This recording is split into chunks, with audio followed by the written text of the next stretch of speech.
Nobody told me I was going to fart extremely loud when I did knee on belly for the first time. Like, nobody told me that. I feel like if I invite my friend to do something, I'm going to be like, yo, somebody's going to, one, put their knee on your stomach. It's not going to feel good. And you're going to fart really loud. In front of a lot of people, it's cool. Just be an adult about it. Welcome to the Combat Creative Podcast, where we explore the heart of Brazilian Jiu-Jitsu, uncovering its creative, entrepreneurial, and leadership qualities with guests who embody what it means to be a leader in our BJJ community. Now on 3. 1, 2. Everybody, thank you for tuning in to another episode of the Combat Creative Podcast. I am here in Celebration, Orlando, Florida, with Eric Tansey, who's a business owner, military veteran. And Eric, thank you for coming on the show today. Man, thank you so much for having me. So Eric, give us a little background into, well, you're a business owner, you do jiu-jitsu. That's how I found your content. So, but the unique thing about Eric is I was attracted to his jiu-jitsu content because it's ridiculous. But just share a little bit about your background and how you got started into what you do for business, as well as how you got started into this sport of jiu-jitsu. My jiu-jitsu is a lot like my content. It's just terrible. I'm a business owner. I started out in the military and then, got out of the military to actually be a wine salesman. Because I was obsessed with wine in the military. Nice. But I wasn't a good salesman. Should have stayed in the military and did what a C student without a college education can do. The only thing, that's become a cop. I became a cop in Raleigh. And then I was officer of the year, fired the same year because I opened a distillery. And the city of Raleigh thought that was unbecoming of an officer to own a distillery in another town. But I made my rounds on a bunch of other podcasts because of being the first cop in 20 years to be fired from the city of Raleigh, and because I was officer of the year. And it was like in that tumultuous... You were officer of the year and fired. The same year. And the day they fired me, they gave me a life-saving award at a hockey arena. At the This might be like a part 2 episode for that story. It's a great story. So you're doing that. Yeah. And then you were telling me a friend introduced you, but talk about how, where did jiu-jitsu come in? I got out of being a police officer. I was forced to, and I was running my distillery, and I started podcasting for a living on a major podcast network. And I have 5 kids, and I got extreme. It was the first time I was in the military for 8 years. I was a cop for almost 8 years. 16 years of training, constant CrossFit, running, and all the things, And then when I got done, I was like, yo, I don't have to do anything anymore. I'm not a cool guy anymore. And I got really fat. Really fast. You did. And I mean, I've never been fat my whole life. I've just been in peak physical condition my whole life. I've been at the top of the game, dude. And I ended up going from 198 in 2 years. I went from 198 to 227. Really? Okay. And bro, I couldn't every time I walked by a mirror, I was like, oh, what do I I'd see pictures of me and my kids and I'm like, gross. And I just had this dude that was like, bro, you gotta do jiu-jitsu. And I'm like, I'm not doing jiu-jitsu. But anyway, put me in for the We Defy Foundation. It's a wounded veteran and disabled veteran scholarship.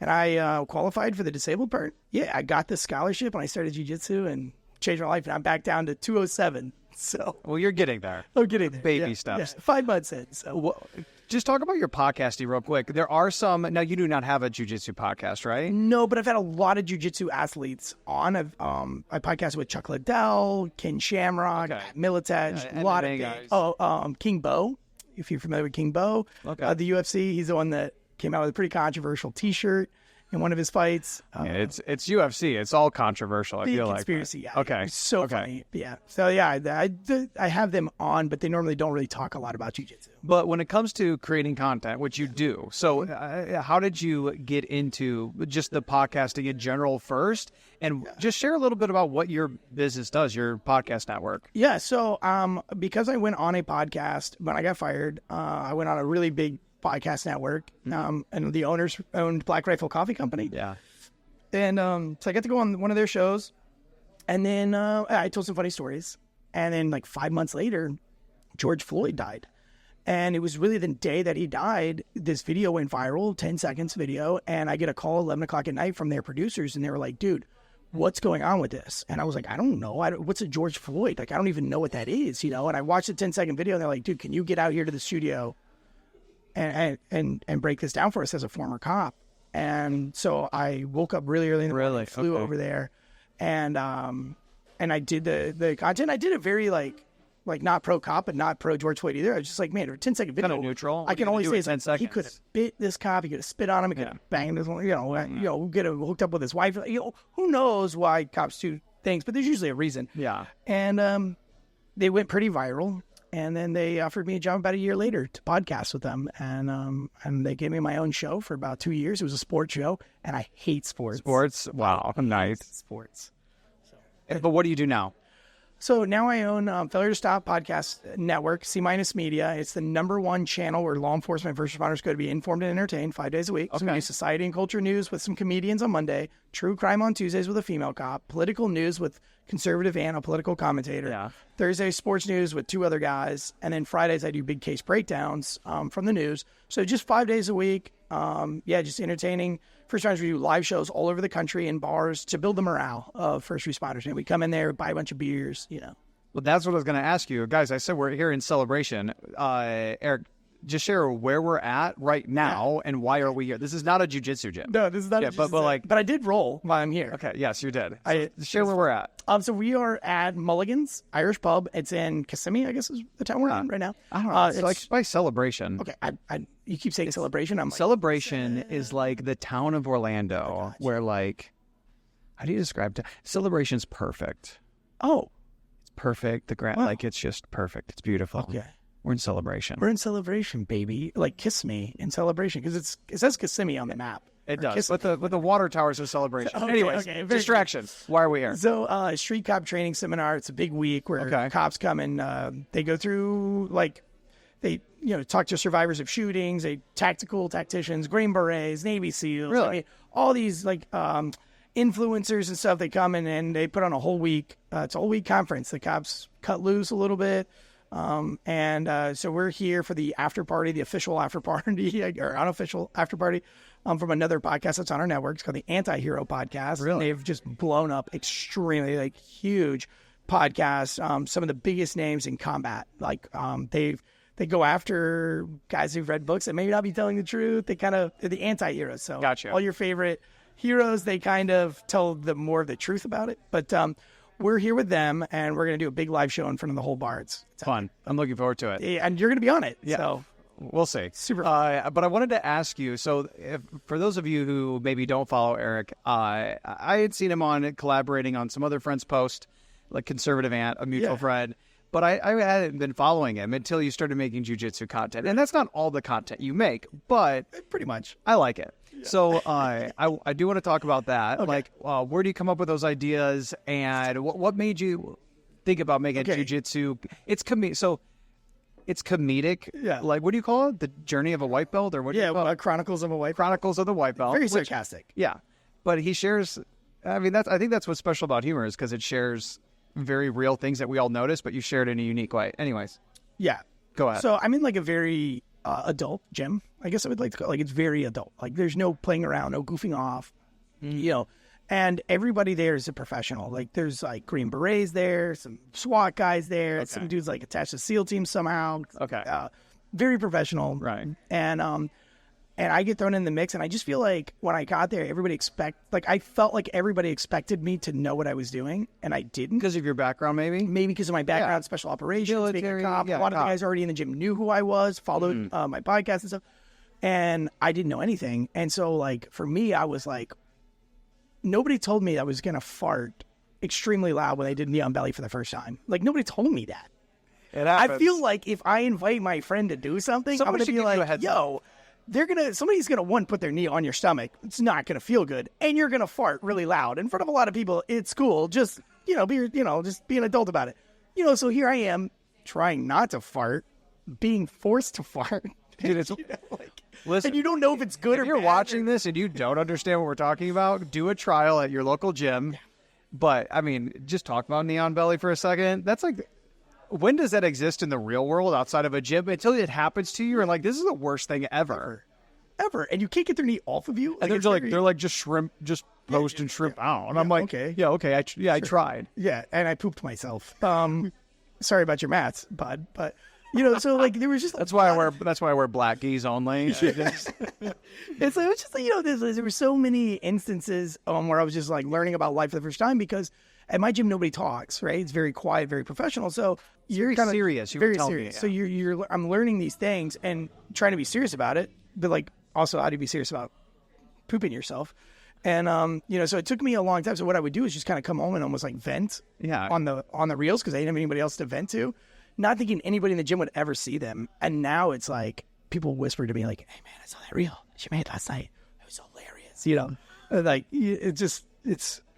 Let's talk about one. What's one that maybe has done the best, or one that you've enjoyed making the most? So one was I did one like some girl like on some influencer pretty girl is like, what's the gayest thing you ever did? And then like I cut in and I talk about going north to south on somebody for the first time, and my it's another white belt, right? And my crotch was in his face and very close to his crotch. My face was close to his crotch, and I didn't know what to do because I'm a white belt, right? So I just put both my hands on his hips. I look at the clock. There's 20 seconds left, and I'm like, well, I guess I'm sitting on this guy's face for 20 seconds. When you're starting off, you don't know what to do in those situations. Right. So I think to make light of it, like I kind of do the same thing. I just don't share it. It's mostly like talking to my wife at night, like. Yeah. And thankfully she trains, so she understands a little bit. But I'm like... Oh, my wife hates it. She doesn't train at all. So she's probably wondering, like, what are you doing? Yeah, and why? It's a cult. And that was another great video that we did.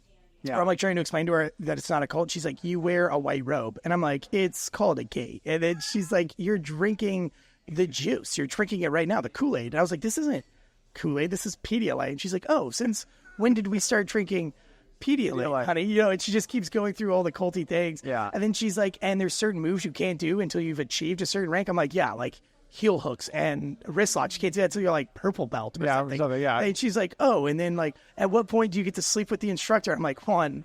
Or she's like, when do you get to sleep with the sensei? I was like, one, nobody calls him that. He's like a coach or a mentor or like a spirit god. And it's like, dude, that's funny. Okay, it's a cult. Because I know there are quite a few people like that are either doing podcasting or interested in podcasting. Now to transition back to that as a business, I just wanted to at least maybe just ask, like, if somebody's either making one right now or they're on the fence about getting into that line of work, maybe they just want to do it for their business. Maybe they are a mover. One of my clients is a mover, and he's like super interested in self-help, but he wants to kind of get into having a podcast. I just wanted to see if you had like maybe a piece of advice or two for anybody. I think why? Like, the best piece of advice I ever got was from like a big content creator named Mike the Cop. Probably has like 1 million. He was like the first viral police officer ever. Really? Okay. In the early 2000s on Vine, and he's got like 1 million subscribers on YouTube. And he told me when I started working with him, the most important thing to do every day that you get behind a microphone is, am I entertaining you right now?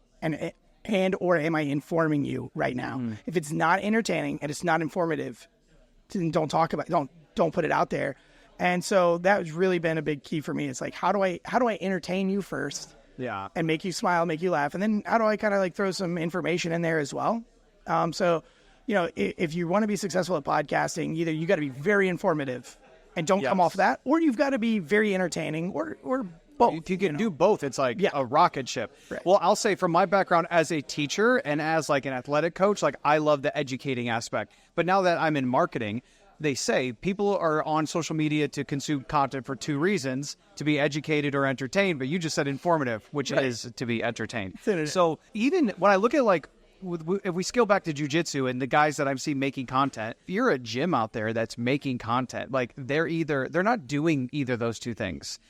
Just posting like your class, the schedule or those things, like they're not going to do well. So you have to think, is this what I'm putting out? Is it entertaining? First. Which if you're a business, probably not. Right. But like, how is this educational? How is this going to help people? So those are two really important things when you're making content. Think about those two things: education. Yeah, and you got to think all about your consumer all the time. Like when you turn your camera on, make sure your lens is clean so that your consumer's not seeing smudgy videos and photos. But it's like a jiu-jitsu, right?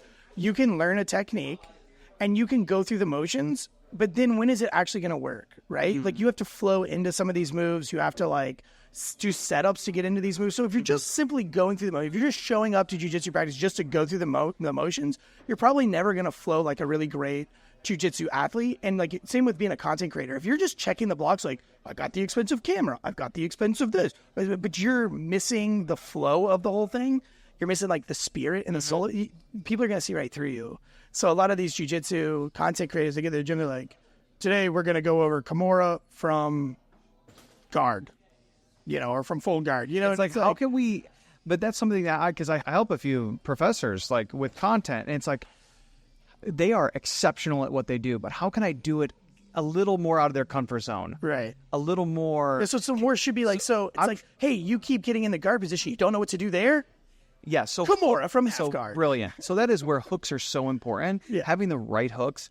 And that's something like that's a muscle I'm exercising and trying to get better at, because I can come up with a basic hook, but to come up with the creative ones, oh my goodness. Like that's the difference between a successful video. Yeah. Having the proper hook is the difference between a successful jiu-jitsu technique versus an unsuccessful. Right? Like you have to have your proper frames, you have to have your proper hooks. So like there's key elements that you have to have, or nothing else is going to work. And so catchy, entertaining, and that's it. Don't just go through the motions of like, if you're going to put content out, like rehearse your content. Go in your shower, rehearse it. Look in your mirror, rehearse it. Make sure your hair looks good. Make sure you don't have dandruff all over your shirt. I mean, you know what I mean? Like, have some pride in what you do. Trying to do that. I had to go check the mirror. Like, dude. Bro, there's been so many times where I've looked at myself and been like, Eric, what? Why would you go on a podcast like that and not brush your shoulders off? Now, if we remove the content and the humor side, just like as somebody who's been training for a little while now, who started, I want to ask you, like, why are you doing jiu-jitsu and what do you enjoy about it? Man, I fell in love with jiu-jitsu. Like, I did the CrossFit thing for years and never liked it. I just did it because I had to. Right. And, but I truly love jiu-jitsu. And I just, there's something about suffering and overcoming, like, I think you said it earlier today at lunch, is when you're at jiu-jitsu and you're getting choked, you're only thinking about one thing. Yeah. And that's not being choked, right? You're not thinking about all the other thing that life has to offer you. You're just in that moment. And that's something you can't really find unless you're getting tased, right? Like if you're getting tased, every second that you're under the taser, what's going on. Like you can remember everything. It's awful. But I want to know. It's terrible, by the way. As a cop, I will tell you, I don't enjoy being tased at all. But, it's a place where you have to be in the moment. You have to be absolutely focused and there's so much adversity on the mats that you have to overcome. And when you get done with jiu-jitsu, you're just kind of like, oh, I've got to mow my yard. Well, that's easy. I can check that block. But before jiu-jitsu, you're like, oh my God, I got to mow my yard today. I got to do this. And then after jiu-jitsu, like it all just seems petty. You're like, oh, I'll get it done. No big deal. Like I just survived, 220-pound dude forcing me into mother's milk. Like I just drowned in another man's boobs. You were telling me about your gym. It does seem like a very serious. What'd you say about your professor is like, you don't talk to him, he doesn't talk to you. No, it's dude, like when he comes to the bathroom, like I move, like I'll like get out of his way because I'm that intimidated by it. When he watches me, I fall to pieces. You forget it. I cannot train if he comes over and watches me. And like it's terrible because and it's always when I'm trying my non-dominant side, which I'll always try like once out of the day, right? Like I'll train on the left, the right side, side, and then I'm like, all right, I'm going to go on the not-dominant side just like 2 times, And it's always when he walks over, he's like, that's not what I showed you at all. Well, yeah, this is the side I'm normally doing.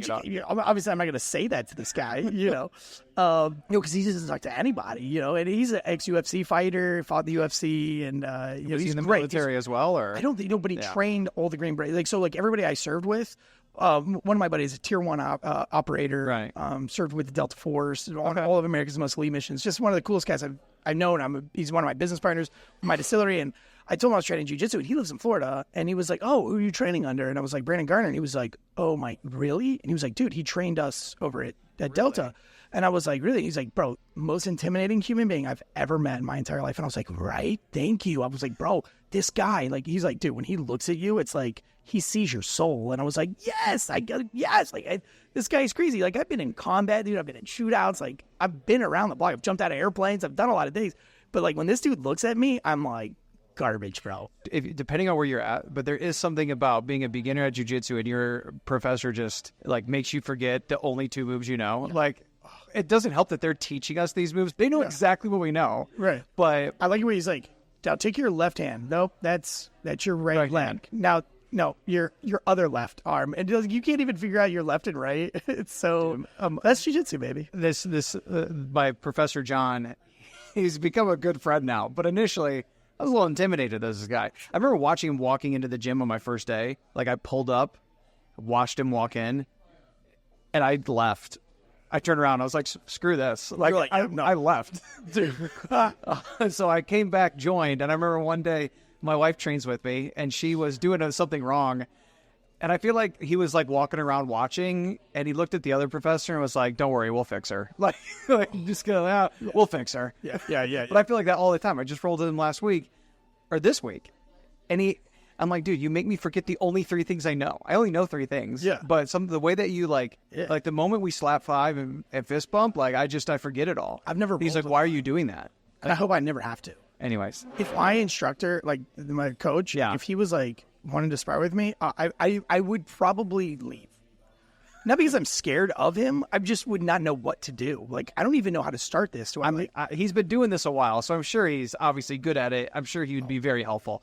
That's been the good thing about it. Even when I'm in those moments, thankfully, John and my Professor Leo, like, when I have those, like, I just forgot everything I've learned, but like they're very helpful, and I'm sure he would be too. He's great. So sometimes when he like watches a spar, I remember like one time in particular, I'm sparring, I'm trying to get out of this thing, and he's like, stop, and he never does this. Like when everybody's sparring, like he's never done this before. Yeah. He's like, stop, and I look up, and he was like, look behind you.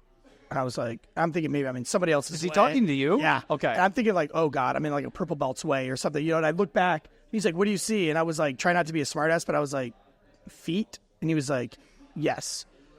Reach your arm around and hook that foot, and then he was helping him peel his foot away. And I was like, he's like, see? And I was like, oh, it was that easy. Like, you know, just brilliant, you know. But yeah. Well, I hope you keep making content. I think we need more humor in the jiu-jitsu community that does it in a there are far more white belts than there are black belts, so who cares what your teammates think? Do they like it? Oh, they love it. I mean, I got invited to a UFC watch party. Did you really? It felt pretty cool. I felt pretty cool being there, and it was all the upper belt guys, and they were all talking about the content, laughing about it, and I felt really good. And to be honest with you, I didn't even know any of them could see it or saw it. And so like to hear them saying like, dude, I laughed so hard when I saw this, or I spit, you know, shit through my nose. Like, I was like, all right, cool. I'm on to something. And now it's like a thing. Like, they're like, oh, well, now they send me ideas, which is really cool. Oh, yeah, that's nice. Yeah. Just wrapping it up, I'm thinking of just like 2 more things. One, how do you relate business to jiu-jitsu, or do you at all? I mean, like, what does that look like for you? Dude, I'm actually like kind of embarrassed with myself because I wish I had jiu-jitsu before I started my business. I would have started it completely different. Yeah. All my businesses really. It's too hard to articulate what jiu-jitsu like does to your mindset, but like there are problems and adversities that I put off because I didn't know how to work through them and pick them apart, so I would just ignore them. Really? Which, you know, get worse over time when you ignore things. Yeah, I have that. And so I can relate to that. Right. And so with jiu-jitsu, I'm kind of like, okay, well, how do I escape them out? Like, first I need to isolate these hips, right? And now I need to get my knee to my elbow. And so, like, I just started, like, okay, what do I need to go get stamps and envelopes. So, like, let's start there. So, you know, go to the store. So I've been really, like, more, I guess more, like, I don't know, discipline might not be the right word, but, like. It could be. Now I'm just like, okay, well, even if I go and get the envelopes and the stamps and I don't put what's in the mail that's supposed to go in the mail, at least I've isolated the hips, if you will. You know what I mean? And so... But are you getting up at 4:30 a.m. like Jocko and getting after it? No, absolutely not. And look, you want to burn out. You know, for me, family is the most important thing to me. Having marriage is the most important thing to me. I have 5 children. We homeschool them. We do home birth. Right. And, like, family to me is more than anything in the world. So I'm not doing anything that's going to. You know, I don't want to put myself first. I'm 40. My time is gone. I'm not going to be an Olympian. Yeah. I'm not going to be a UFC champion. But you know what? I have 5 kids who could be astronauts or you know, whatever they want to be, UFC fighters, pro skateboarders, whatever. So I really like try to think, it's like, okay, well, I could go jiu-jitsu again today, or I could go and teach my son a new flip trick, or, you know, we can go make, you know, so I put a lot of energy. I don't do TV. I don't do screens, you know, aside from making content. Yeah. I mean, if I have a second, I'm investing it back into one of my children's in some kind of informal homeschool educational way. Some people call it unschooling, but I mean, we homeschool, unschool, the same thing. I definitely relate. I think sometimes I do feel like my business is taking away. I mean, I got started into this business and homeschooling them to be around them more. And sometimes I've noticed that's taking it away. So now, like, I know that there's... I can't stress enough, and if I can just cut you off really quick, I cannot stress this enough about people starting their own business, is remember why you started it. I know that sounds stupid. Remember your why, but, like, seriously, like, if you did it to be around your family, like, are you trying to own the best business, or are you trying to have the best family? And that's... Sometimes you have to say, it's like, okay, is this because I want to have the best business in the world, but I want to be a mediocre father and a mediocre husband, or do I want to just pump the brakes real quick and be a better father and a husband tonight, and then get back to editing this content? Because you can get wrapped up, right? Like, easily. I got to get those likes. I got to get those follows. I got to get podcasts out. I got to call this guy. Or do I say, like, oh, hold on. It's beautiful. Let's go to the park. Let's do this family stuff. Let me be father of the year real quick. And then I'm going to make these phone calls. And, you know, that's really hard because you can get the Jackos of this world. Not that I have anything wrong with them. Or the Gogginses in this world. You can follow their recipe. And I did. In 2018, I was following those recipes, and guess what? My home life sucked. My children were fat and not happy, and video games addicted, and eating all the potato chips and all the crap. And at some point, I had an epiphany. It was like, this is not. It was taking away. You were the scale was very imbalanced. It was all about me. Yeah. Oh, I'm grinding, baby. I'm up on my grind. I'm getting up at 4:30. I'm going. But it was all for me, right? Like doing CrossFit at 4:00 in the morning. Beautiful shredded abs doesn't do shit for my kid that's stuck on a video game for 8 hours, right? No, I think that's very important, though, because that's something that I have to keep in check. Because right now, I will be vulnerable and say, like, my business is taking more time away from my son, and he's getting older. But thank God I'm aware of it and trying to put things into place that when he walks in, I work from home. So he has what he feels like is a green light to walk into my office because he's homeschooled. And it's like, I don't have time for you, but it's been really, I'm learning. I don't have it figured out, but I'm aware of it and I'm trying to make improvements. Just like, I think like in Jiu-Jitsu, I go in, I do it, and I'm very much aware. I think now with as much as I've been doing it, I'm pretty aware of my shortcomings and thinking about the things I want to improve on. And then, but that's great, but I'm trying to take that into life and be, okay, what are the things that I'm definitely falling short in as a dad, as a husband, and what are the steps I can take today to correct that? And like for this, like I travel a lot, and so one of the things I do is I travel with my kids, and I put one day on that docket to do something epic. And thank God we have skateboarding. My kids are like semi-pro skateboarders, are fully sponsored, so like we just find skate parks everywhere, and like that's pretty awesome. That works out, but. Like this trip, I was coming back down here. We just got back from a trip from Maryland. We're in Virginia Beach next week, so we did Disney World while we're here. You know what I mean? So it's like you get. I always say, in policing, we always do court prep. You do court every month. And so, you spend, your sergeant or your supervisor will say like, hey, you need to go do court prep, for an hour and get ready for court tomorrow, Mm-hmm. And that way, when you get to court, you're organized and you have a plan somewhat. It's only 45 minutes and it doesn't seem like a lot, but nobody wants to ever do it. What if you took 45 minutes every day and did day off prep? And you prep for your day off. And so you knew what time you were going to wake up for your day off. And you already knew that you were going prep? Yeah, dude. Like, prep for your day off. That. What are we going to do? Are we going to grill? Are we going to do that? So if my day off's on Thursday, I'll take Tuesday and do like 30 minutes of prep. I'll throw my notes up on my phone and say like, all right, I'm going to grill this. We're going to go fishing here. Or we're going to go do this. And that way, like, I already wake up with a plan. Because if I don't do that, I sleep till 9, right? Lay around in my underwear till 10:30, 11. You go, you get sucked back into. Hey, if that's the one thing you could take away from this, like having day off prep, I think that's something I'm going to do. Take 30 minutes. Like tomorrow I'm trying to do a half day to spend the afternoon with my family, and we already have a plan. But I try to take every Friday afternoon for my family. Work in the morning, launch the podcast because it goes out live every Friday morning. Launch it, get a little work, communicate with my team. But like, I end up being more reactionary in the afternoon instead of proactive. And that's something I don't like either. So like if you told your family, like we're going to go gold panning, my kids love it. You got to show it. They love it. Right. So it's like, where do you live? North Carolina. Okay. There's like, gold in the hills. Yeah. Yeah. Oh yeah. Yeah. It's super fun, man. We find flakes constantly and we find other rocks too. But like, if I say like, hey, we're going to go to this creek at this time and we're going to go pan for gold here, like your kids are waiting at the car at 1:00. There is no, well, hang on, let me just do this. No, it's like, Dad, like, let's go. You said we're driving, and I, you got to get on the road. So. Yeah. you know, you got no excuses at that point once you let everybody know what your plan is for day off day. You know? I love that. Dude. I want to just see, like, what are your plans for the future as far as your business? Like, what kind of do you see it going? And if anybody has a podcast or media, and like I want them to reach out to you. So tell them how they can find you as well. Yeah, so you can find me at Failure to Stop on Instagram, or Eric Tansey Official Chronicles of a White Belt if you want to see some stupid jiu-jitsu humor. Really, like my kids, Duke Tansey is what I'm really investing in right now. They're blowing up like way faster. And their podcast did so good that we had to like call it quits. They had Bam Margera, Ryan Sheckler. They had Tony Hawk's new girl, the protege, Reese Nelson. She was on. They've been going to like they're like X Games style events. So the youngest ones, really? All these invites. But the podcast was like becoming their job, and they're like 10. And we were like, dude, this has got to stop. Like, it's the balance scale. You can't do this with these kids. Like, it's just like we don't want to have Hollywood children. So we took a quick break from that. But now my 11-year-old wants to make his own content. He's doing a beautiful job at making his own content. Sure. You know, like his phone is here with me. Like, they don't get to have a phone. You know, I keep it here with me. But like, it's part of homeschool. So we spend like an hour. I pick and choose what comments to see it. Yeah. See, you know, but it's all educational. And I think that's a big part too. A lot of people are just, they put these screens in front of these kids, and it's terrible. We were at Disney World, man, and every line we were in at Disney, kids were on their iPads. I mean, it's Disney World. It's like Disney World. Everywhere you should not you need look, an iPad for anything, for any reason. I mean, unless you got like some kind of like serious autism or something. You know what I mean? But like the chances. I mean, we have Disney passes. We live here, so we go quite often. Right. And I mean, it is really interesting. Parents lead the example, though. We've never had iPads.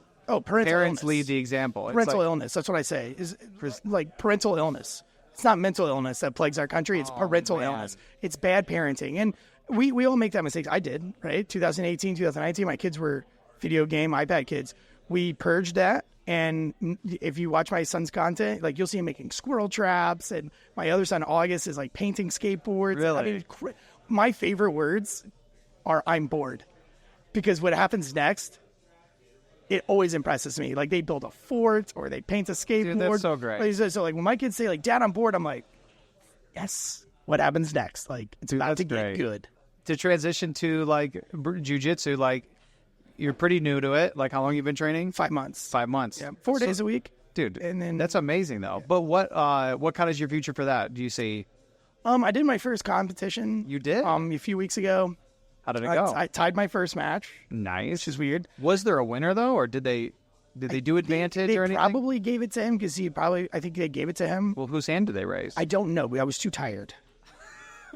And I left the mat, and they told me to go back. Okay. And I was like, what? We'll call it a draw. And they said you tied. Okay. But I think they probably gave it to him because I definitely didn't get my hand raised. Yeah. I'll tell you that. The second match I won. Nice. I had no idea I won. It felt like I lost. But they raised my hand, and that was pretty good. But yeah, I got fat and heavy. For the first one, we never went to the ground. Really? 7 minutes standing the whole time. Oh, that's so rough. 7-minute rounds. Where are you competing at? In someone's garage or what? No, it was Gracie Raleigh. Really? Yeah. I remember my first competition earlier this year. I did win the first match, but watching it back, like I don't even remember the first 2 minutes. Like it was a blur. I felt like someone put me in a washing machine and closed the lid. Yeah. But somehow I passed his guard and got to knee on belly. Yeah. And I won. Like, I don't even remember. I got the side mount and just stayed fat and heavy, and just all I could think about was like, they're going to get me for stalling. I don't even know what stalling is, but they're going to get me for stalling. And they never did. I think they tapped him a few times. I don't know why they tapped him, but I'm guessing, but they never tapped me. And I just stayed fat and heavy on side control. Yeah. Well, they ended up raising my hand. But, you know, my kids were there, and people were like, dude, you brought your kids to your first tournament? And I was like, bro, I could give a shit if I lose this thing. Like, who cares? I brought my kids to the first one too. My son's been competing, and he's been doing pretty well his last couple, and I want him to do it again. Not because like I want him to join the UFC. I definitely don't. But like he's athletic and he's good at it, and I want him to. But he's been so nervous to do it again. His last one that he did, he won gold. Nice. But he's afraid to. He gets very anxious. So like that's why I did this one. I did this competition to show him like, hey, I'm going to control what I can control. I'm going to train really, really hard. I'm going to eat really, really good. I'm going to go out there and do my best. If I win, and I remember he like came into the bullpen with my coach and he kept saying like, "Are you nervous? Are you nervous?" I'm like, "Well, yeah, but I'm good." And he's like, "But what if you lose?" I'm like, "I don't care. I'm like, I'm not defined by where I stand on that podium. No, I am in jiu-jitsu, but in life, like I'm not defined by if I'm on the 1, the 2, or the 3. Don't understand. And this is like something I had to like convince myself when I went to this first tournament was that I don't think a lot of people understand this, that when you get to a tournament and you get on that mat, maybe it's even a UFC fight or something, Sure. but like even as little as a BJJ tournament, that's the last round. Like your first round 1 was you signing up to do jiu-jitsu. And that was hard, right? Round 1 sucked, but whatever. Round 2 was like you had to train, can show up to training, and that's kind of difficult. Round 3, you've got to diet and make weight. That's really hard, right? So round 4, you've got to show up to the tournament. Now you're smoked. So round 5, you're there. You're in the final round. That tournament, you showing up, that's the final round. You made it to the last round. Who gives a shit if you win or lose? You win all 10 rounds or 5 rounds, whatever it is that you put in your brain. You made it. And nobody can take that away from you. So that's kind of how I've been looking at it. Is like, hey, I'm here. Like, I did all these other rounds to get like a final round. I made it. Like, I'm like Rocky right now. I'm just beat up and bloody, but like I made it to the end. And whatever happens, happens. I did see a funny reel today that was like before my first competition and after. And it was like, the first one was like, it was this girl like, this is horrible. I'll never do this again. Don't even try to get me to do it. But then afterwards, you're like, it was some like, I think it was Logan Paul pumped up after a boxing match. He was like, yes, I love this. Yeah. But Eric, I want to say, like, thank you so much for coming on. And guys, like, I mean, podcasting's new for me. I'm glad I connected with Eric. He has a lot of he's a black belt at podcasting. So, like, if you're interested in this, like, maybe reach out to him anytime. And just like I have with all the podcasts and videos that you could be tuning into on the internet, the fact that you took time out of your day to listen to this one, we really appreciate it. We'll see you in the next one. Peace.